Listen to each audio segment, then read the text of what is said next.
Candidato, você viu essa notícia da Folha de São Paulo? Trata-se de um candidato que se autodeclarou pardo para concorrer na lista reservada para PP em dois concursos, ambos do TRT. Só que a banca, a Comissão de Identificação, aceitou a autodeclaração dele como pardo e em outro não. E o que torna o caso ainda mais estranho é que ambos os concursos tinham como banca a Fundação Carlos Chagas.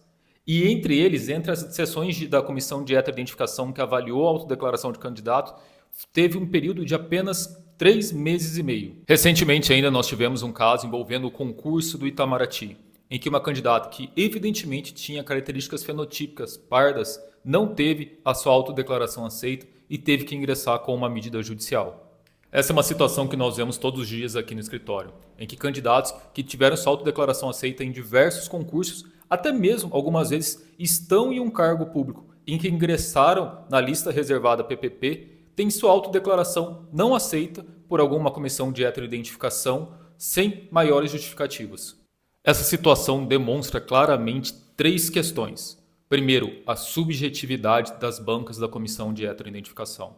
Como que um mesmo candidato, em uma mesma banca, nesse caso a Fundação Carlos Chagas, tem sua autodeclaração aceita em um concurso e apenas 3 meses e meio depois tem sua autodeclaração não aceita em outro concurso. Segundo, a violação à lei federal que trata da reserva de vagas de cotas raciais em concursos públicos. Essa lei fala expressamente que no caso de dúvidas pela banca, deve prevalecer a autodeclaração do candidato.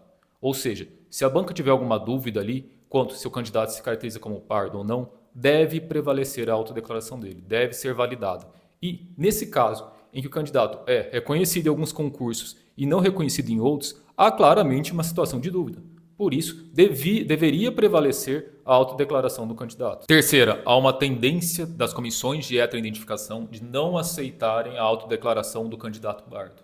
O que? Primeiro, caracteriza novamente uma violação à lei federal que trata das cotas raciais, uma vez que dentre as pessoas negras estão inseridas as pessoas pretas e pardas. E novamente, mais uma violação, uma vez que, havendo dúvida, deve prevalecer a autodeclaração do candidato pardo. Isso está acarretando um enorme número de ações judiciais reformando essas decisões das comissões de heteroidentificação, seja pela ausência de motivação, pela motivação apenas genérica, seja pela ausência de razoabilidade na análise das características, ou mesmo pela não observância dos requisitos da lei federal. Nós mesmos, aqui no escritório, temos vários casos de reforma nesse sentido.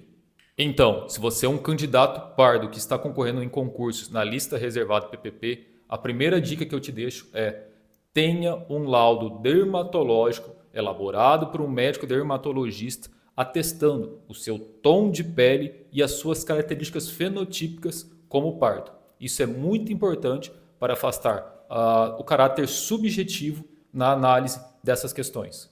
A segunda dica é: tenha uma pasta organizada com os documentos que comprovem ou ao menos indiquem que você é uma pessoa parda. Quais seriam esses documentos? Documentos pessoais, RG, certidão de nascimento, militar, reservista, que indiquem você como uma pessoa parda.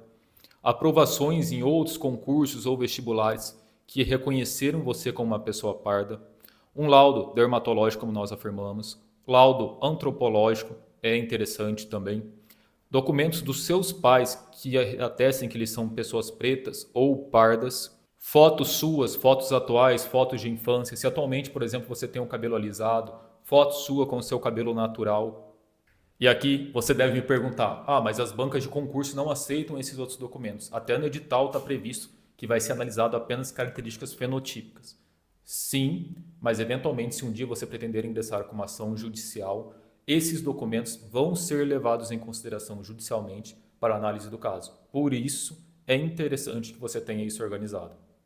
Por isso, se você está concorrendo na lista reservada como candidato pardo, tenha isso organizado.